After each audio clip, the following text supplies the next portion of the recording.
Look, insecurity now is an international business. It is a foreign policy tool of almost every developed nation on earth. Because the primary, what Trump is doing today is about American government interests in Nigeria, especially in 2027 elections. What is the position of Tinubu as far as American interests is concerned, as far as 2027 is concerned? And if Trump is so, he's a Father Christmas, he has now, he's a born again in Christianity. He wants to bring peace globally. 4 days ago, they killed a lot of Americans. Charity should begin at home. That's the first thing. And why was Trump when they were killing Christians in Gaza? Why was Trump when they were killing Christians in Syria? Why was Trump when they were killing citizens in Lebanon? And when he was dropping bombs in Iran, there were Iranian Christians. When he invaded, US invaded Iraq for mass destruction, there are millions of Christians in Iraq who they were killed. But in the case of Nigeria, Christians, Christian groups have made representations. Over the past few months, they have come out to say this is what is happening to us. They are killing them in Nigeria. They are killing them in Nigeria, in Benue, Yelwata, in Plateau, in Mangu areas and the other places, and in a number of areas in Nigeria. If the Christian presented so they are presenting their case to the American Congress, to the American, American government. They have made copious, data available to American government with which to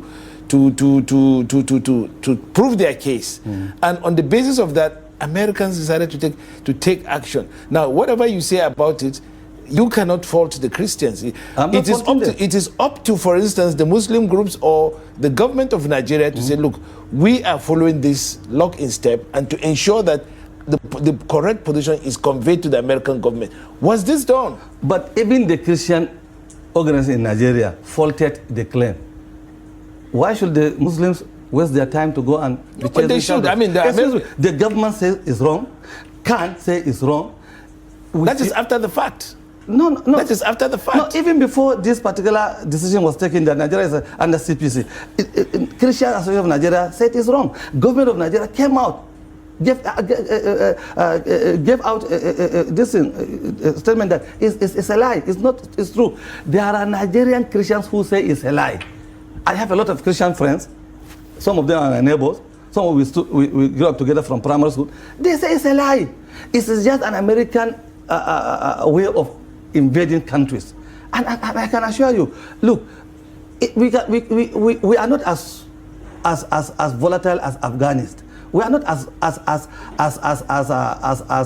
how do I call it, as robust and prepared as Iranians. But they shouldn't take Nigeria for granted. I'm telling you, if America is coming to Nigeria, and it's going to be Nigeria is going to be a graveyard of American imperialism. It's going to blow a whistle for Americans. But how can you resist American intervention, military intervention in Nigeria, when even you are struggling with a ragtag bunch of It's because we are not struggling. We were able to force the ragtag. You see, the intention. Look, people are forgetting. 15, 20 years ago, America sat down in Washington, said that Nigeria is going to be a failed state by November.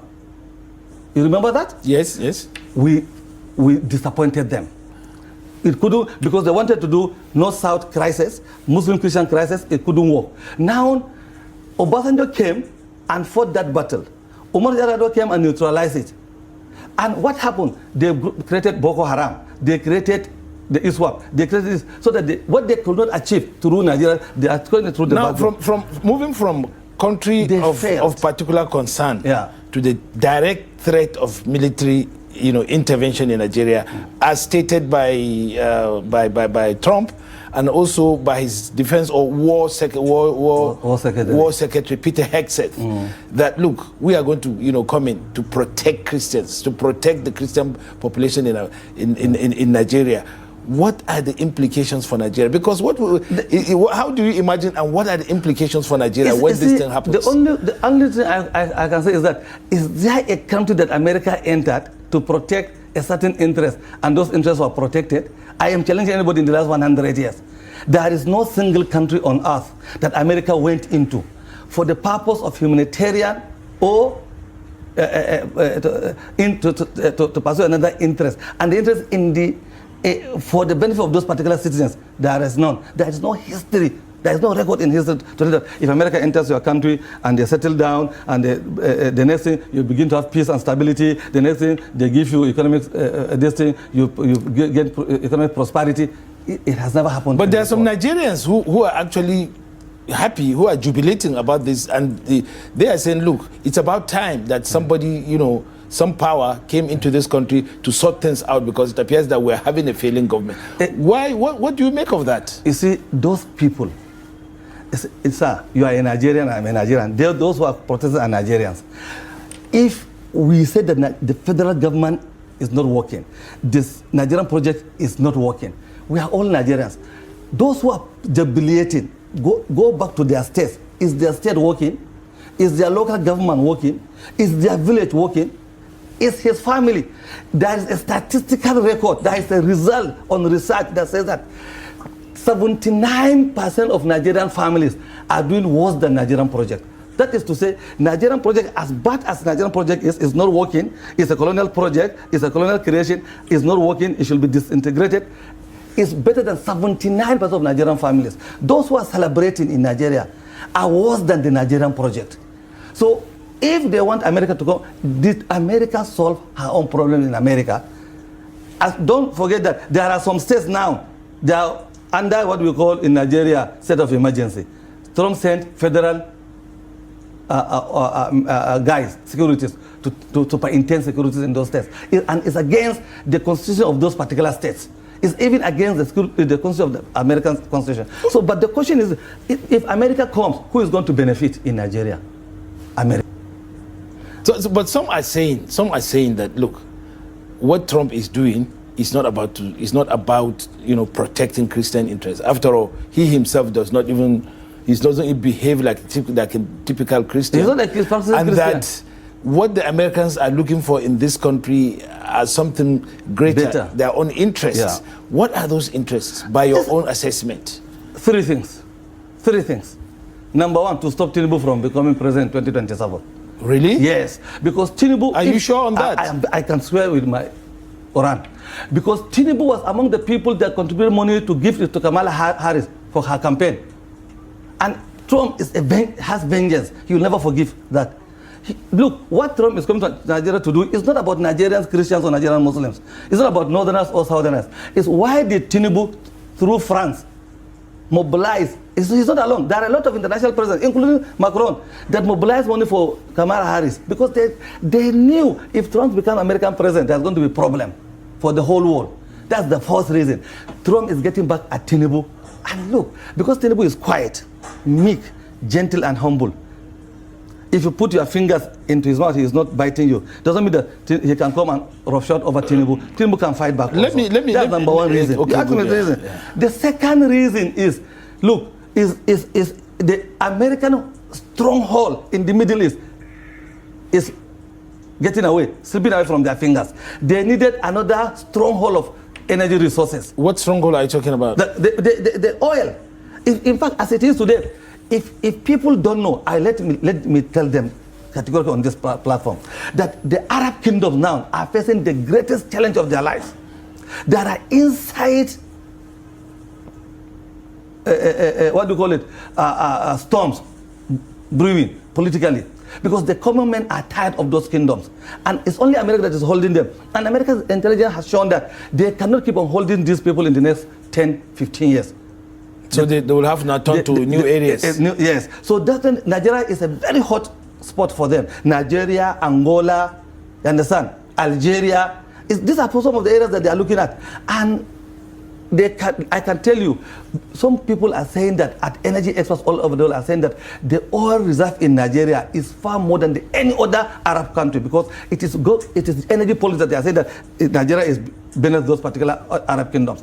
We have more energy resources than those Arabs, and America knew that better than anybody else. So this is the second reason. The third reason, which is very, very fundamental, is that for the first time in so long a time, since Abacha.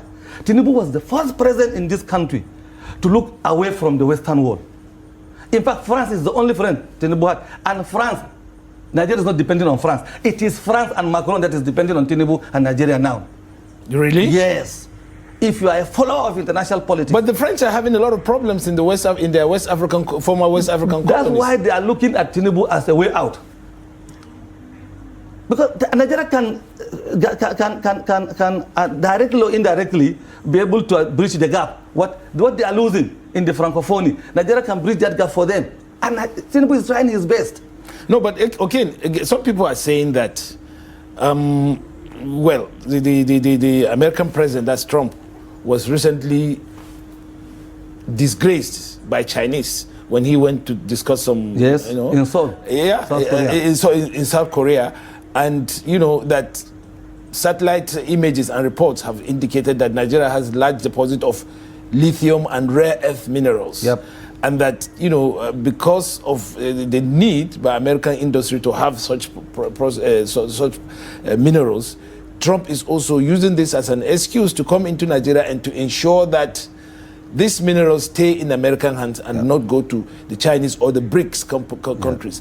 And also some are saying that, the policies undertaken by President Tinubu, especially the latest policy on 15% tariff on petroleum imports, does not go well with Trump. And perhaps maybe he's trying to see what he can do or what America will do to ensure that they play more active role than they've been doing in Nigeria. How do you react to that? You see, the truth of the matter is this. Nigeria is so blessed that nobody knows how blessed we are apart from the creator of Nigeria. Not Tinubu, not Minister of Petroleum Resources, not Minister of Soil Mineral Resources, nobody. Not even the white man knows how much we have under our soils. Let me tell you, look, Trump, America must come to Nigeria. Let me take you back during Jonathan. May Allah bless Jonathan. And may Allah also bless David Mark, who was Senate President at the time. America wanted to create their own presence in Nigeria as far as 2012. And Jonathan's greatest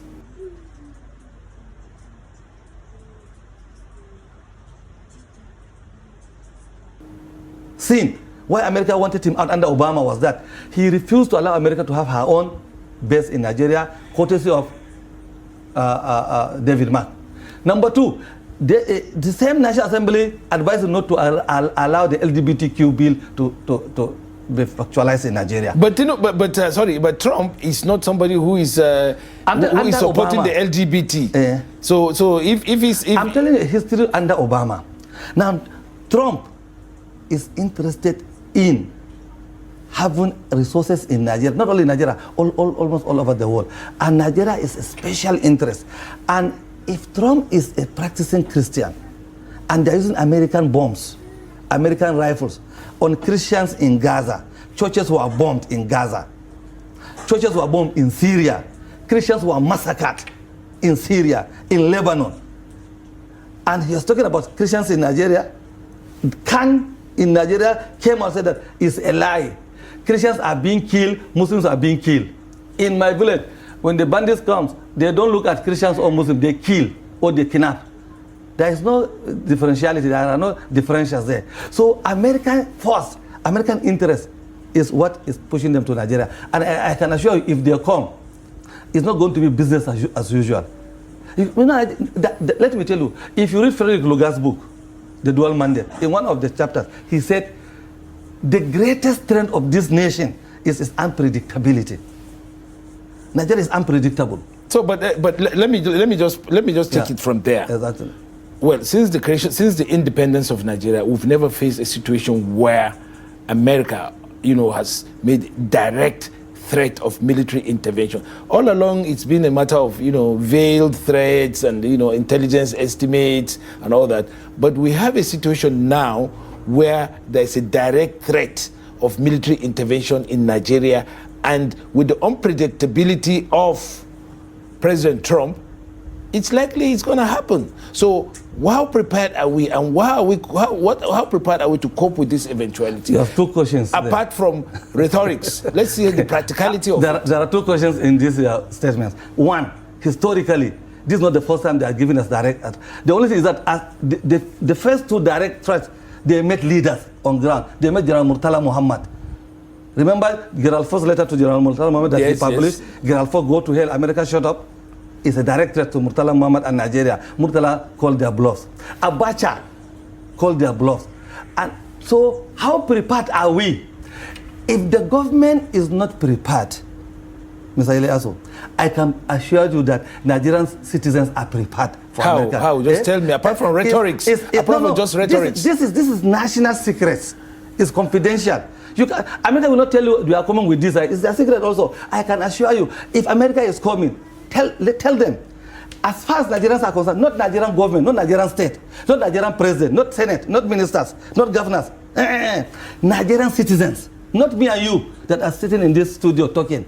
Nigerian citizens on the street, in the crannies and the nooks, in the villages and towns, they are waiting for America. For every American Marine, there is a graveyard to be buried alive. Nigerians are ready and willing. We are well prepared, and we are willing and ready to follow Mr. But in a situation whereby some Nigerians are saying, look, it's a welcome development. How many of them? How many of them? Don't you think? These are Facebookers. People are on Facebook. And look, have you ever seen a country war being won on Facebook? These people that are making noise are Facebookers. If they are what we call urban gorillas in political science, nobody knows them in their village. They are only in Abuja, Lagos, Kaduna, Port Harcourt, or Kano. Nobody knows them. And even in Kano, they are in the selected areas. They are not in the mainstream towns that they are making noise. And these are the people that if America comes and say, come and join American Marines to fight Nigerian army, they won't come. A Nigerian military man is well trained, well motivated, and well. The only thing is that there are gaps which the government could not fill. America is worse than Nigeria. American Marines are no longer motivated. They are crying. They can't even buy bread. Who will come? When they went to Iraq, I did my PhD on Iraq, American invasion of Iraq. The entire people that were in Green Zone, how many of them are Americans? How many of them are Anglo-Irish, Anglo-Jew, or Anglo-Saxon? These are true Americans. Yeah, but you see, Nigerians in American Marine, Scandinavians, Filipinos, Bangladeshis. These are non-Americans. They are the foot soldiers, foot on the sun. You will never see a blue-blooded American. They will never bring them into Nigeria. They will mobilize Africans who are in American army to come. And let me tell you, Mr. Malam Ilyasu, I can swear by Allah, somebody who is a mercenary will fight to fight another day. Nigerians, if America comes, will fight to become martyrs of the nation. No, but we are going to become patriots and nationalists. Prof, let's be realistic on this issue. Let's be realistic. Yeah. Let's be realistic. In a country where you have all kinds of differences, religion, ethnicity, regional, whatever, people are at each other's throat. People hate themselves more than, there's a lot of hatred around in Nigeria. People can't see eye to eye. People think the worst of other people, themselves and other people. How are you going to face a very, very formidable enemy, a superpower like America that can cut off your lights, cut off your communication system and move in here without you even knowing? So how are we going to do? Even a country like Iran that has so much on its plate in terms of military capabilities could not stop the Americans from bombing them to smithereens. How can you they only bombed Iran and ran away. That's what they did. Yeah, but they made a lot of damages. On one side, and they had damages. Iran had damages on the other side. You say we should be very realistic. Let's be very realistic. Do you think America, as it is today, can fight war? It has the ordinance to do that. Okay, let me make the question more simpler for our viewers. Has America ever in her history won a war fighting alone? In history, from 1776, when they got their independence, freedom from Britain, until today, had America ever won a war fighting alone? Never. Never. Nigeria is not going to be an exception. They moved out of Vietnam shamefully. They tucked their tail in between of their legs out of Afghanistan recently. America has never won any war. They will create coalition, alliance with 30 people.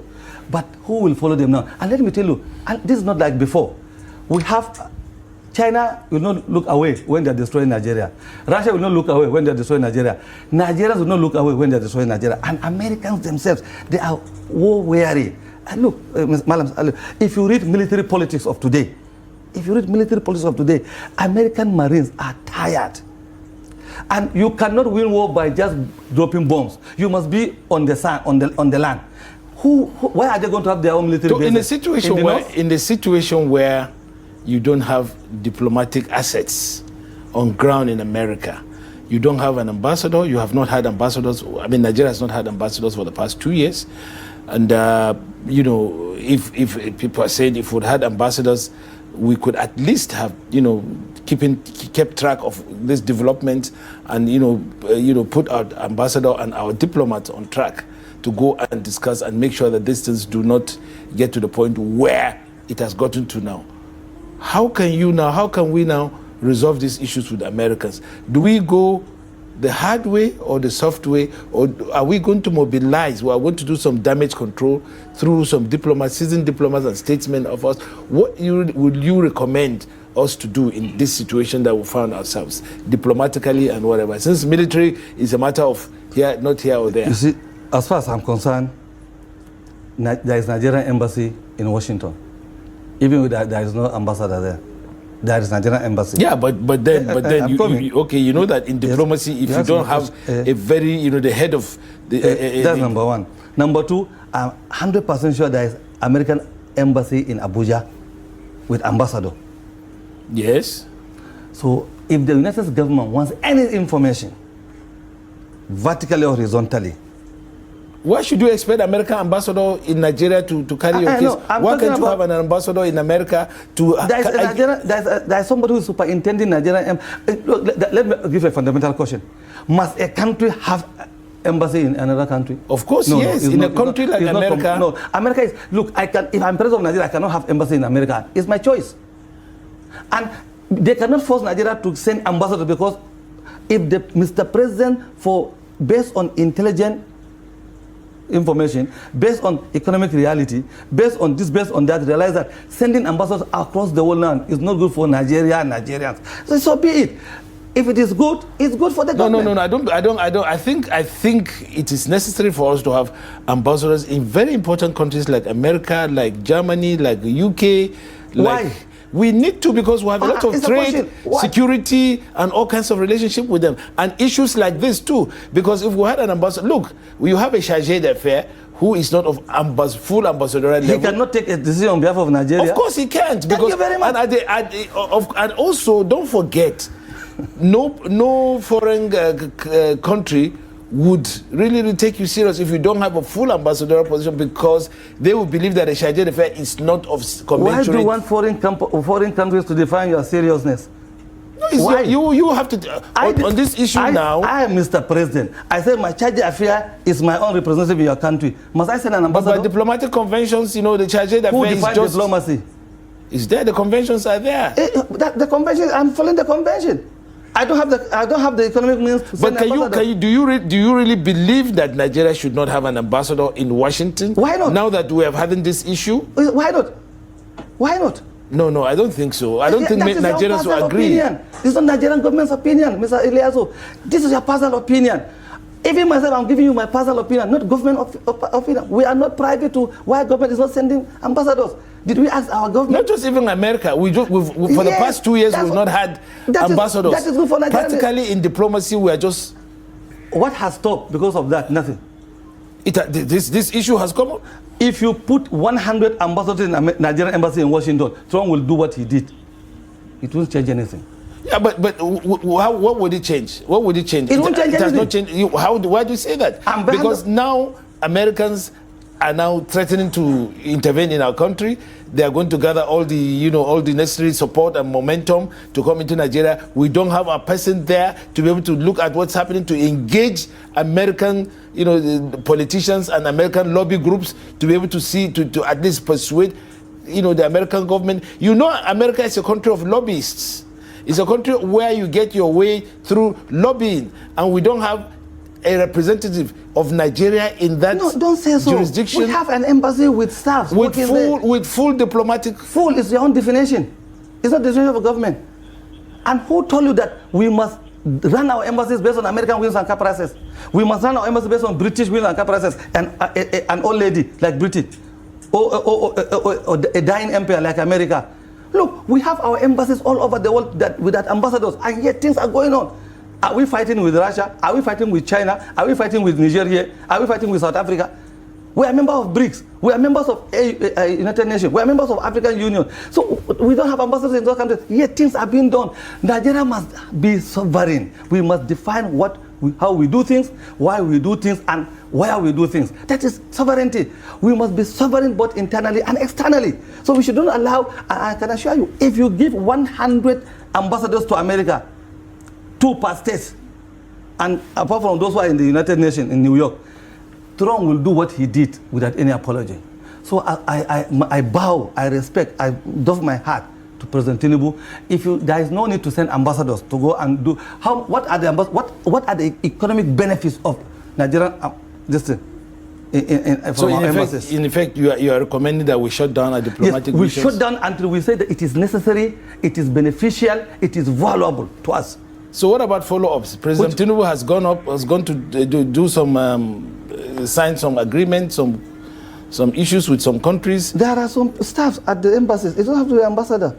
Why do you want to have cost very, very expensive anyway, embassies? Going back to this issue, now Americans have us on their sides, and we are talking about how we can respond, whether to engage the Americans directly or whether to go through back channel diplomacy, at least to stave off this impending impending intervention. I don't want to use that. Impending intervention on Nigeria. At least let us see how we can do to be able to stave off, military intervention, which they are threatening. What can we do? Do we send people out there to go and talk to the Americans back channel, or do we get countries to do that? You want an honest truth? If Tinubu is planning to go to lobby, diplomatic or otherwise, to pacify America on this, I'm going to lead demonstration tomorrow against Tinubu in Abuja. We don't need the Americans. If they come, we take care of them. Look, wars are not won by weapons. And look, America has everything. They have the naval force, they have the air base, blah, blah. But you cannot win war by bombing and staying in the air or inside the sea. You must come on the land. We are waiting for them. Look, North Korea, in 2002, January 2002, when George Bush Jr. addressed the world about the seven axis of evil, what did Kim Jong-il told him? He said, look, America, we had to loud and clear. If you come to Pyongyang, we are waiting for you. You can only stay on air or far away from the seas, but we can take you for 8,000 kilometer radius. What happened? 1 month after, they send them almost $1 billion aid. Look, sometimes. Okay, Professor, we are with BRICS. The BRICS control almost over 40% of the global economy, and it's still counted, Mr. Eliasu. Look, through propaganda and lies, we have been beaten blue and black with propaganda and lies that America can sniff life out of you within 1 hour. But let's get real. Let's get real. We also have to look at our own internal situations. There needs to be a lot of fence mending, a lot of who and who. No, in Nigeria, we need to do that between who and who? Within Nigerians. The areas that are aggrieved by these issues. I give an example. For instance, where we have all this, terrorism going on in the northwest, in the north central, in northeast communities that have been affected. There are people who have been really, really affected. Let's see how we can get them together. Let's see how we can get people together and say, look, hey, government is going to come in and all that. That's what we're talking about. Exactly. And that is what is needed. Let us mend our house before anybody comes from outside. That is what should be the next state. Do you see the government doing this in the event of this with this threat hanging on our necks? You see, me, I don't want to talk about this threat hanging on our necks. You asked me a question about internal cohesion, how Nigeria can solve Nigerians' problem. Let me tell you, personally, I have tremendous respect for Bola Ahmed Tinubu, but he has one of the worst cabinet in Nigerian history. They don't have capacity to carry this country through. I can tell you this. That's number one. At federal level, Tinubu is alone. Nobody is adding value to him. He called 10 people for advice. They can't give him one good advice because they don't have capacity. Look at his cabinet. They are washed out. Buhari faced the same thing.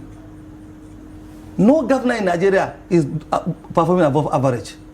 In Zamfara, in Kebbi, in Niger, in Katsina, why can't they resign as governors? They failed. There is trust deficit between leadership and followership in Nigeria. When you say there is mistrust, I want you to come out categorically between who and who. No, okay, for instance. Eliasu, between me and you, the fight is between me and you. If you go back to your villagers don't know that there's another somebody in my village. They live happily, they meet in the market, they meet in the masjid or in the church or inside buses. It is elites like you and I that are fighting in Nigeria. And the elites are very key, very strategic to the politics of Nigeria. The time is winding down on the elites. You understand? Tinubu is saving Nigerian elites by giving so much money to Nigerian governors to pacify citizens at the grassroots level. But they are chopping the money. They are not doing anything. So if you ask me a sincere thing, is that the solution is not at the federal level. The solution is at the grassroots level. The governors are virtually doing nothing. Zero. Okay, one of the issues involved in the CPC thing is that American government, apart from military intervention, American government can take economic sanctions, can take all kinds of, actions that would now, put Nigeria on the spot. Economic sanctions in a country suffering, this type of economic issues in the country right now is definitely going to be very, very terrible on Nigerians. There's also visa restrictions. All of these are options that the American government has put on the table. And I said, none of them, is off the table. And these are things that we faced under the CPC, as well as the military. I do not see what the government is doing to cope with this, because these are things that will cripple Nigerian economy, will cause social problems and all that. Malam Eliasu, let's truth be told. Trade embargo can only make sense in a country that an average citizen depends on foreign consumptions. Trade embargo. That's number one. In Nigeria, an average Nigerian does not depend on foreign consumption.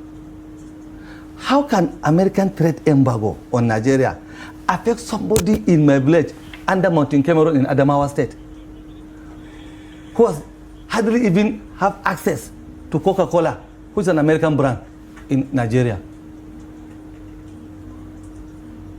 I'm talking about a country that's hopelessly dependent on imports. The hopelessly dependent is people like you and I, elites. Look, and we run the country. No. We determine the fate of the country. No, we ruin the country. We keep on ruining the country. The visa embargo is for you and me. My people don't know that there is airport in Yola. Somebody will be born in my village until he died, 98 years. He has not been into Yola airport. Because it doesn't bother. But he travels to Mecca. If he is privileged. Yeah, quite. And even at that, it's like you and me, cheating. He pays 8 million naira instead of 1 million. Because that's what is happening in Nigeria. Those who are going to Mecca have been cheated. But Prof, that... Look, Malam Eliasu, look, to take this thing in its proper perspective, the CPC will have no direct bearing on an average Nigerian. You sure? I'm 100% sure. I'm a political economist and a developmental expert. I have PhD in that, I have masters in that, and I have certificates in conflictology and alternative paradigms. And I taught several across the globe, not only in Nigeria. And I am telling you sincerely, economic policies on embargo and tariffs can only work if the entire, look, if you go to Saudi Arabia, you put trade